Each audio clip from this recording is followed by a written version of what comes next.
Uzgoj lješnjaka je u zadnjih nekoliko godina sve popularniji. Razlog tome je njegova cijena, ali i uvjerenja da ova kultura zahtjeva manje posla od drugih voćnih vrsta poput jabuke, kruške, maline i sl.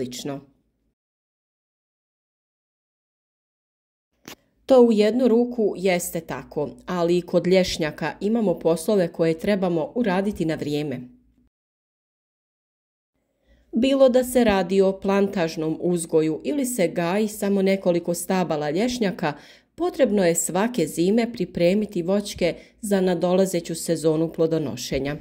U prvom redu radi se o rezidbi, gnojidbi i zaštiti voćaka od bolesti.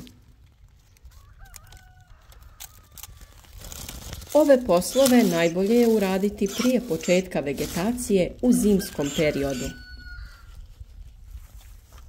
Kod uzgoja lješnjaka bitno je opredijeliti se za uzgojni oblik po kojem će se formirati krošnje lješnjaka. Najčešći uzgojni oblik je u obliku grma, odnosno vaze, ali u posljednje vrijeme se sve više koristi oblik podignuta vaza.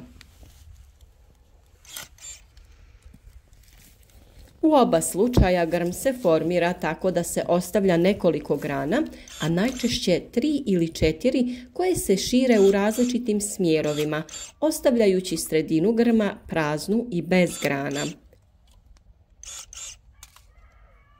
Razlika je u tome što te grane mogu da rastu iz zemlje kao zasebna stabla ili da se na jednom deblu na određenoj visini ostave grane koje će se širiti oko tog debla.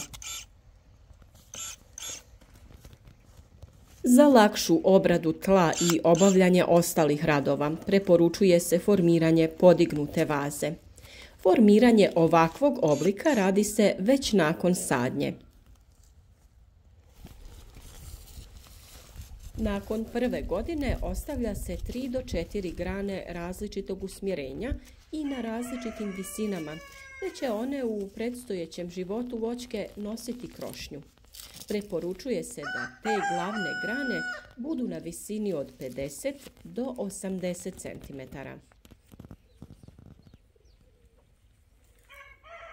Za uzgoj lješnjaka su jako bitna orezivanja u prvih nekoliko godina, kada se formira uzgojni oblik i sada je potrebno to napraviti kako treba. Na taj način olakšavamo sebi posao u narednim godinama. Ulazak mehanizacije za obradu tla ili košnju trave je jako bitan faktor jer nam olakšava poslove i smanjuje troškove uzgoja.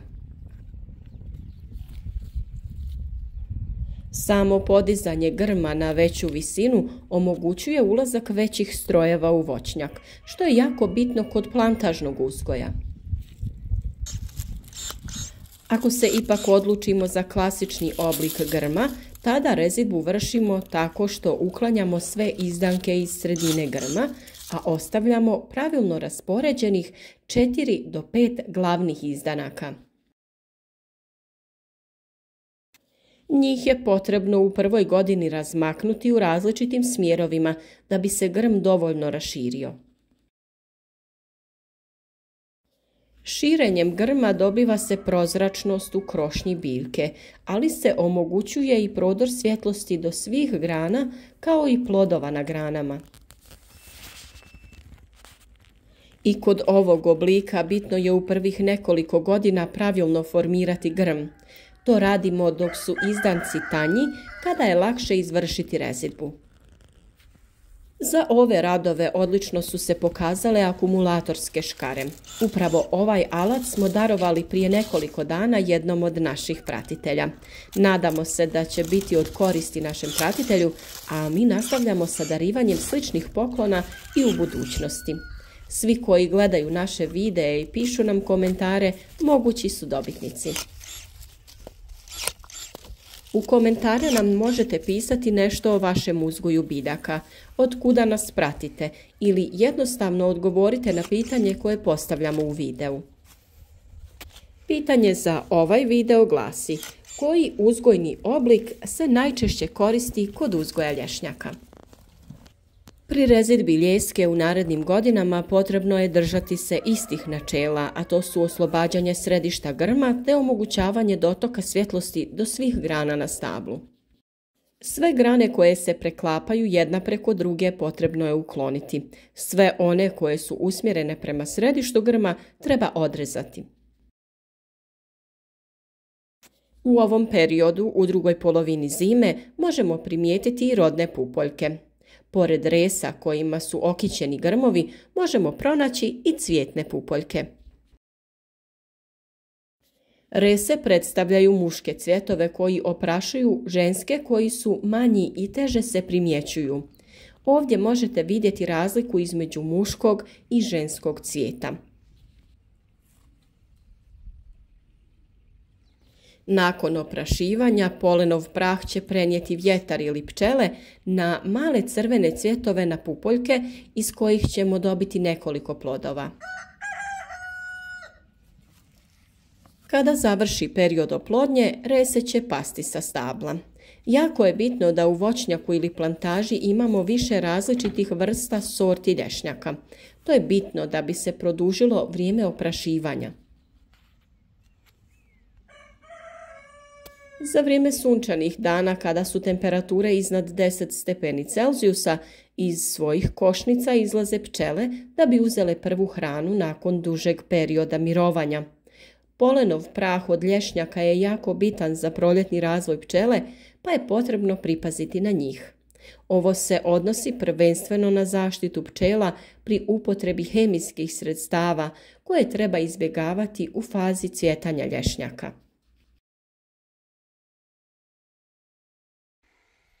Zaštitu od bolesti treba uraditi na početku zime kada cvjetanje nije počelo i na kraju zime kada cvjetanje završi, odnosno rese počnu da opadaju sa stabla. Za tu namjenu koristimo mineralna ulja i preparate na bazi bakra.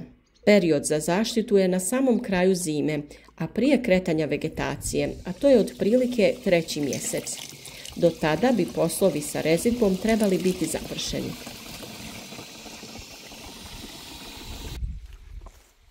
Pored rezidbe i zaštite bitna je i gnojidba, za što se koriste organska gnojiva poput stajnjaka i mineralna NPK hranjiva. Zbog veoma bujne krošnje sa puno lisne mase potrebno je dodavati veće količine azota, a dodajemo ga u obliku kan gnojiva. U prvim godinama po biljci dodajemo od pola kilograma pa sve do 1 kilograma u 4. godini.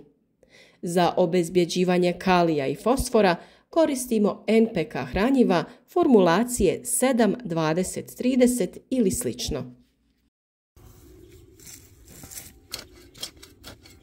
Tu gnojidbu uraditi ćemo u jesen, dok ćemo sa dodavanjem azota krenuti u proljeće.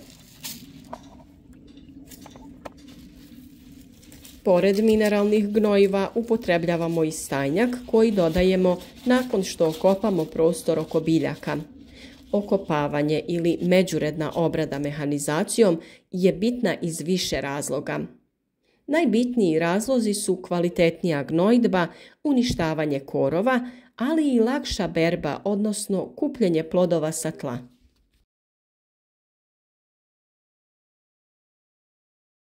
Uništavanje korova je jako bitno, pa prostor oko stabla okopamo i na taj način spriječimo rast korova za određeni period. Ovo je bitno zbog toga što korovi troše hranjivo koje dajemo našim biljkama, što povećava troškove gnojidbe. Sama gnojidba je kvalitetnija kada mineralno gnojivo ili stajnjak ubacimo u tlo, što sprječava njegovo isušivanje, a prodiranje u dublje slojeve tla je lakše.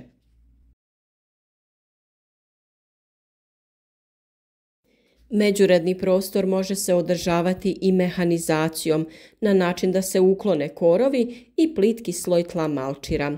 To je praktično i kod berbe na velikim plantažama gdje se koriste različiti usisavači za plodove lješnjaka. Bilo da se radi o velikim plantažama ili o manjim voćnjacima, treba svake godine uraditi ove radnje da bi naše voćke bile zdrave i u dobroj kondiciji. Samo na taj način možemo doći do obilne berbe kvalitetnih plodova. Nadamo se da će vam ovaj video biti od koristi i onima koji se bave uzgojem lješnjaka, ali i onima koji će tek posaditi svoje voćke.